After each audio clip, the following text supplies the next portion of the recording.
Welcome to the Ohio Bat Working Group's All About Bats video series. My name is Rick Shears and I'm going to talk about bat houses. I'm a concerned citizen who is a bat advocate, and I work with homeowners and communities to improve their bat boxes and help them get bats into them that may be vacant. I also work with trying to increase the number of bat boxes around the community and neighborhoods.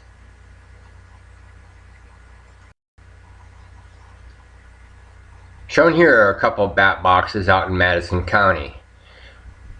There are several criteria or specs that go into both design and putting up bat boxes. You want to put them up on poles or on side of a building versus putting them up on trees. You want to have them at a minimum height of at least 15 feet. The higher, the better it is, actually. And they need to receive sunlight, and it's best if they get some morning sunlight, at least 6 to 8 hours. That's one of the reasons why you don't want to put bat boxes on a tree. They will not receive the correct amount of sunlight. So putting them out in an open area such as it is here, and you can see that they're not really that far from water either. You also want to make sure you don't have any vegetation underneath. You want to have open areas so the bats can exit and enter the underside of the boxes easily without running into debris and other obstacles in their ways. And if you have more than one box, you can actually put them back to back, which I will explain more about later.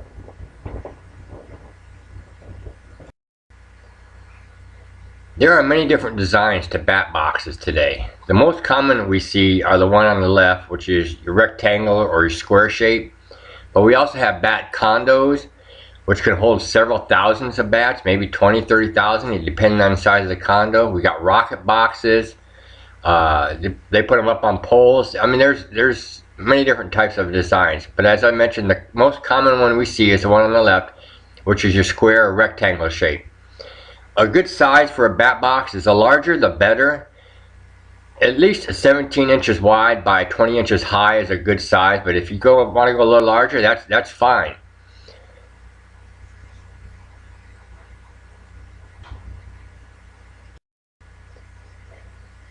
Chamber size is also very important, and it's probably one of the most important things on the design of a bat box. If you look at the box on the left, you'll see the chambers are about 3/4 of an inch wide. That's about a good width for a chamber. 1 inch maybe the max, but I really wouldn't go above 1 inch. You look at the box on the right, these chambers are almost 2 inches wide, and that's pretty big for the needs for a bat. They don't need anything that big, and actually when you start making chambers that are too wide, you're actually opening up to other critters getting in there, infestations from wasps, maybe birds. They prefer a little bit wider, so keep it down to 3/4 of an inch to 1 inch at the most for your chamber size. And as for your number of chambers, the more chambers you have in a bat box, the better you have of getting bats. This one here, you can see 3, 4 chambers, some 5 chambers. I've seen some out there 1 and 2 chambers. They're alright, but it's better if you go for multi-chambers, at least 4 chambers or more. This gives the bats chances of regulating the heat. If a chamber is too hot or too cold, they can move to another chamber, which may be a little warmer or a little cooler for them, depending on the situation. So multiple chambers is actually better for the bats, and like I mentioned, you'll have a better chance of getting bats if you have more than 1 or 2 chambers.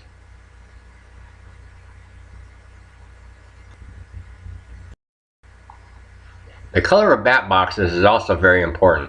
As we learned in school, darker colors absorb heat a lot better than lighter colors. Ohio can have some cool nights and sometimes even some cool days, so a darker color would actually meet the bats' needs by keeping them warm on those cool nights a lot better than a lighter color, as you see here in the upper left corner. I'm not saying that a light color box won't get bats. It may, but a darker color would help them out a lot better than a lighter color, because like I said, it would keep them warm on those cool nights. If you look at this map here on the right side, this is by Bat Conservation International, and it breaks it down by where you're at throughout the United States on what color box should be to best help serve the needs of the bats.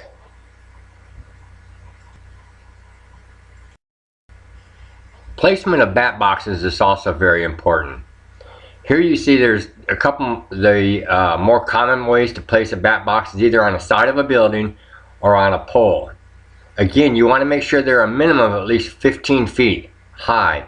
The higher, the better. You want to have them, if you put them on a pole, you want to have them at least 20 feet from the edge of the woods.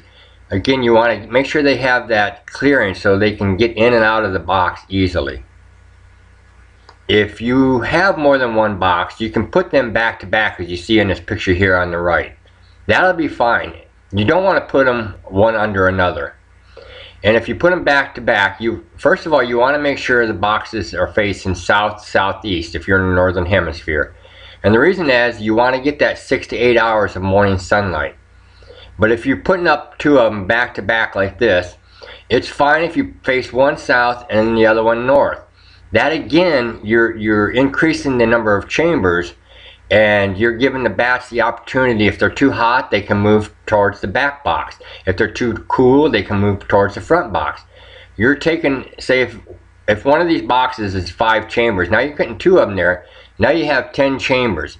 You're giving the bats not only more room, but you're giving them the way to regulate their heat and stay warm or cool down. You also want to make sure take into consideration pets and wildlife. Birds of prey, they will prey upon bats. So won't cats if you have a cat. So make sure you put your boxes in places where the bats are going to be safe and they're not going to be preyed upon by other animals, because if the bats feel threatened, they will leave or even not take occupancy of the bat box from the beginning.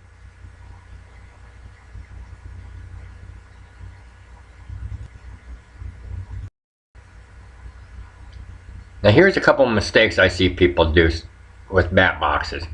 One of the biggest one is they put a bat box on a tree. They hear, well, bats, they live in trees. Some bats do, but not the ones that are going to roost in the boxes. Bats do not like their box on a tree for a few different reasons. One of them that I've mentioned already a couple of times is they don't get any sunlight. So the box isn't going to stay warm because they're receiving no sunlight because of the branches and the shade. So do not put a bat box on a tree. Another reason is that they are open to predators. It's easier for predators to get them when they're exiting the box.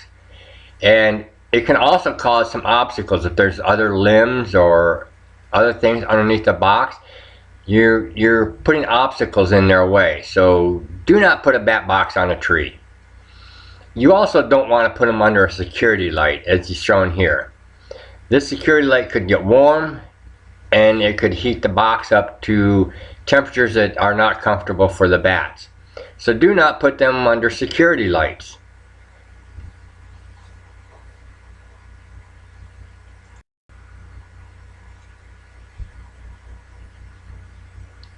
People put up bat boxes and they think the box is up, everything's good, and I can just sit back and enjoy and watch the bats come moving in. Not always the case. Bat boxes need to be maintained. As you see in the lower left, the underbrush is so thick the bats are not going to be able to get in or out of that box.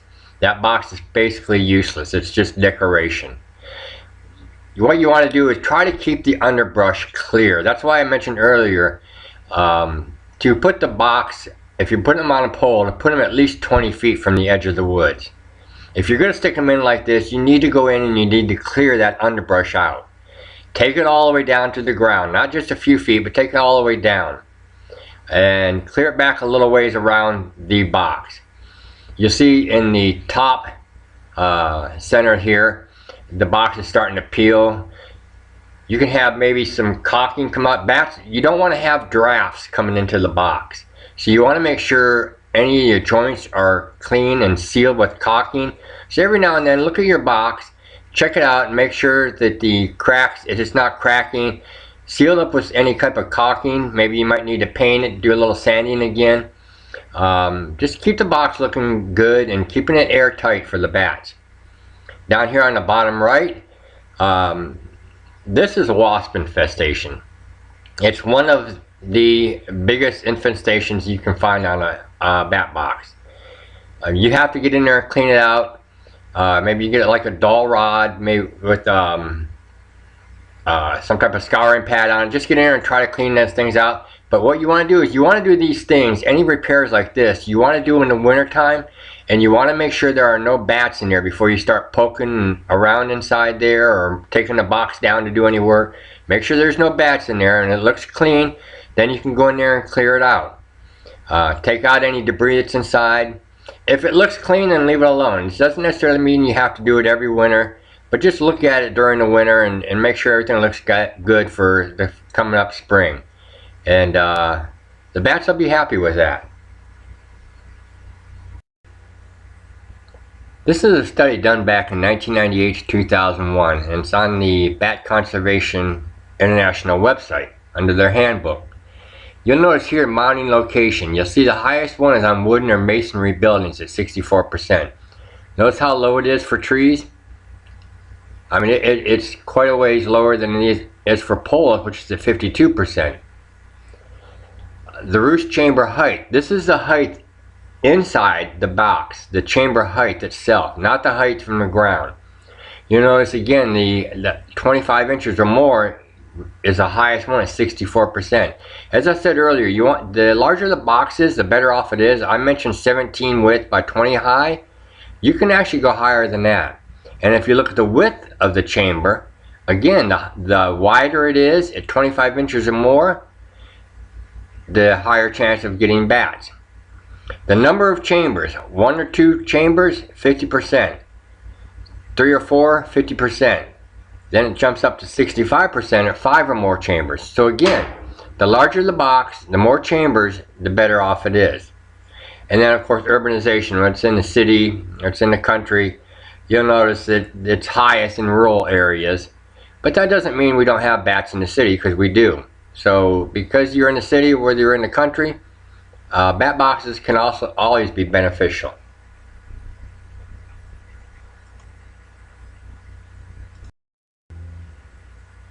I hope I was able to provide a better understanding of bat boxes and how you can put them up in your yard. The 2 areas to pay most attention to are your design and your placement. As long as you follow the criteria that I provided in this video, and you shouldn't have a problem getting some bats into your boxes. It's important to understand though, and not get discouraged, because bats are not going to move in overnight like birds may into birdhouses. Bats are not birds. So it may take a few months, and it may take a year or 2, but you just need to be patient. As long as you provided them with a house that meets their needs, you should get some bats in there hopefully one day soon. There are many places out there where you can buy bat boxes, but again, if you buy one offline, make sure it meets the criteria that meets the needs of the bats. Amazon may have some, if you buy one from a rehab center or some type of conservation area, the good thing about that is your money will go back into rehabilitation and conservation for bats. So that's an advantage of buying it from a place like that versus any other place off the internet.